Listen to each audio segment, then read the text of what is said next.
Assalamu alaikum wa rahmatullahi wa barakatuh. Ana ismi Abdul Malik Jamal Khanif.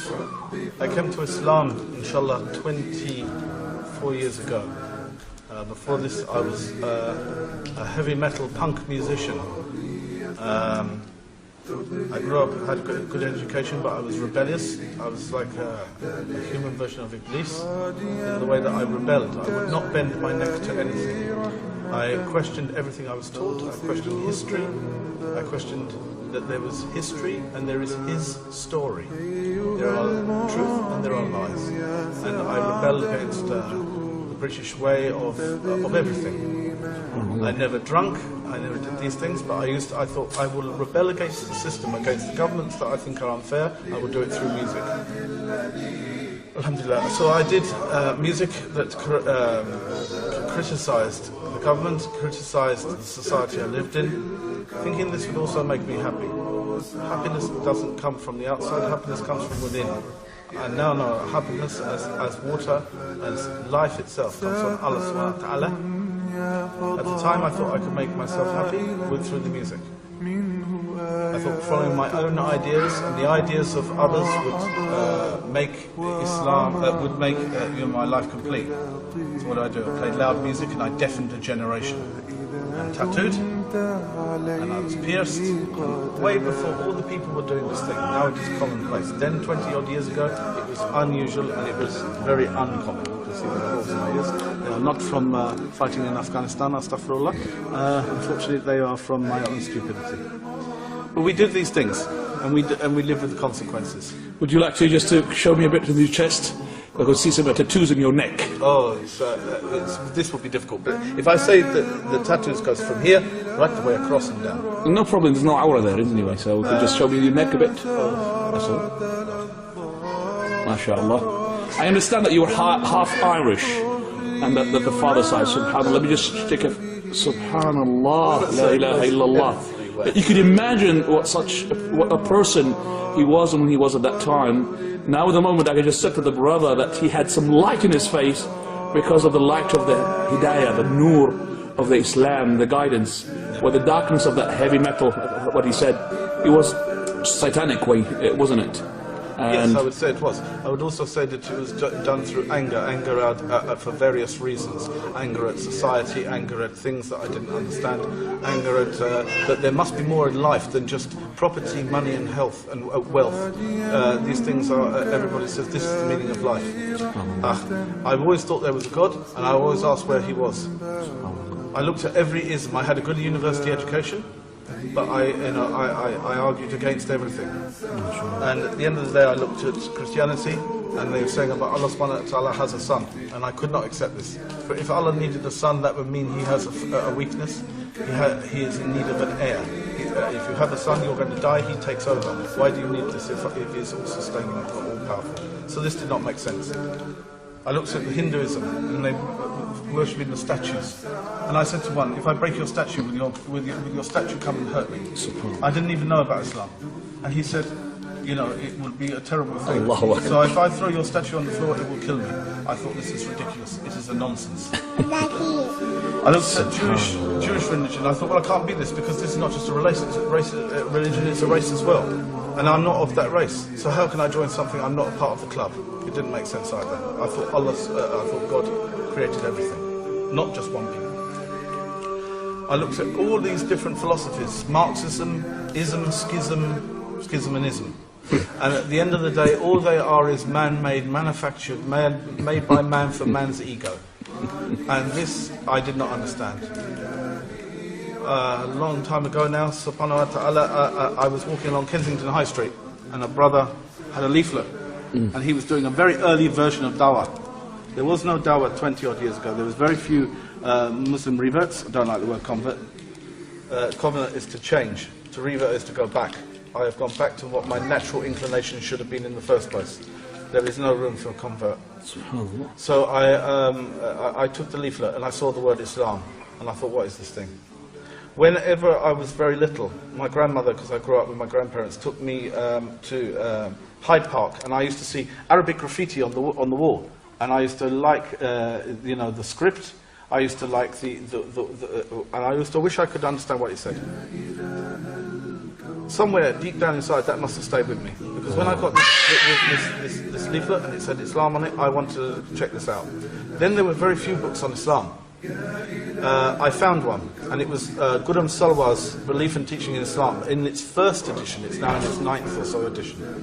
It was very primitively, a primitive edition then.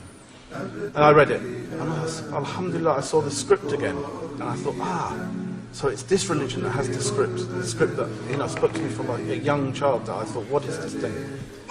I was good at art, and I thought the script was beautiful, and of all scripts, it is the most beautiful in the world. And I looked at this thing, and I read, and then I read one thing. Bismillahir Rahmanir Rahim. قل هو الله أحد الله الصمد لم يلد ولم يولد ولم يكن له كفوا أحد.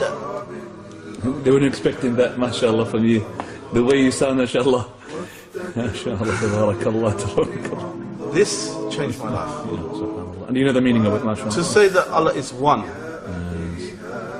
To say that anything that has a creator is a creation, has to have a creator. You don't have multiple creators for something. If you have an architect, you have multiple architects, they all have infighting, they all fall apart. You have to have unity. Ikhlas. That's right. To say Allah is one, the absolute. He has to be absolute. If there's not absolution, if there's not completeness, then he is partial. If he is partial, he is not the Lord of all. So he cannot be the Lord Creator. He begets none. Of course, we are his creation, separate from him. Intact as a creation, but separate in our creation. He doesn't need a son, he doesn't need daughters, wives, or all the clutter that we have on earth. And nor is he begotten. How can he be made of people or of something else? If something created him, that must be more powerful, therefore that must be Allah. So that had an impact on you. And like unto him, there is nothing. This is what had the impact. Right. Because to say, and like unto him, in the whole universe, Nothing. in the whole of everything, we can only see as far as our galaxy with the Hubble telescope, we can see Crab Nebula like or whatever. This is as far as we can go. Now beyond that, how many universes are there? And beyond that, how many universes are there? And the seven heavens, etc., etc. If there is nothing within the light years and thousands of millions of light years, there is nothing equal to him, and there is nothing like him, then he is Lord of all. And if he is Lord of all, then what am I doing standing on my feet? I must be on my face. Because he put me here, therefore I should be gratitude. How did you embrace the show? Am I going to have just to cut it short because of the 10 minutes going to finish? Very quickly. How did you embrace, when you took the shahada, did you go to a masjid or? There was nobody around to ask. I didn't want to ask a lot of the brothers in the street because there was people walking around. Then there was no conference, there was no literature of Islam, there was no little dawah tables out with the take a leaflet brother, there was nothing. So I thought, you're complaining about this, aren't you, at the moment? You're saying you should have had that. I should have had that. Yes. It shouldn't have been partialised to a community. You That's should right. not ghettoise Islam. That's right. You can't put a box around Allah. It is either Allah is everywhere, or you as a people are putting him in a box. Allah with his knowledge is everywhere. No. Yeah, not with himself. Himself is a double. With his ilm and with his hikmah. Excellent. You're talking about religion. You can't box religion, Islam, and it's a box. It has to be for everybody. Humans put boundaries. There is no boundaries. There's no boundaries, of course. And so therefore, when I looked at this thing, I thought, where am I going to go? So I looked through the phone book. Yes, in those days there were phone books. There was not 1-to-1 or Right. 11800. So I looked through there and I saw London Central Mosque. Right, Regent's Park. Regent's Park. And I thought, okay, Go there. I'll go there.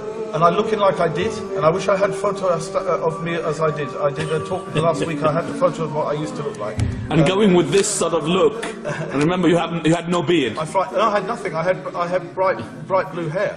And long hair, earrings, tattoos, vest. And you expect everybody just to welcome you to embrace Islam. Belt made of bullets.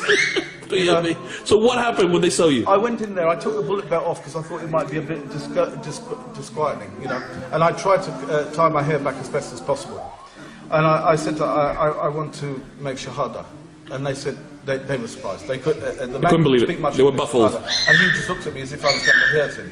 I said, can you bring me somebody who can speak English? So he brought me Abdullah, who's the secretary of the London Mosque, Ben.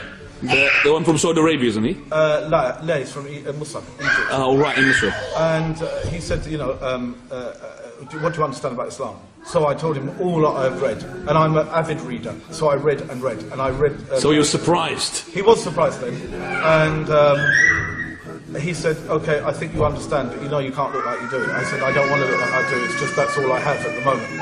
I can change that, but I need to change my heart first." That's right, very good. And you took it from there? I took my shahada. When was that? When the day, please, if you remember the date, year? 1986, MashaAllah. February the 4th. Right. Abdul Malik, I have to really at the moment just to, well, sort of stop for you here, and I'd say to you, Jazakallah khairan for this commentary and this, you know, sort of short biography of your life. I would have liked it to be a bit longer, but remember that we have to go at the moment. I've got a family. I'm in the Isle of Wight today, and I'm really sort of very happy to meet the brothers here, especially yourself.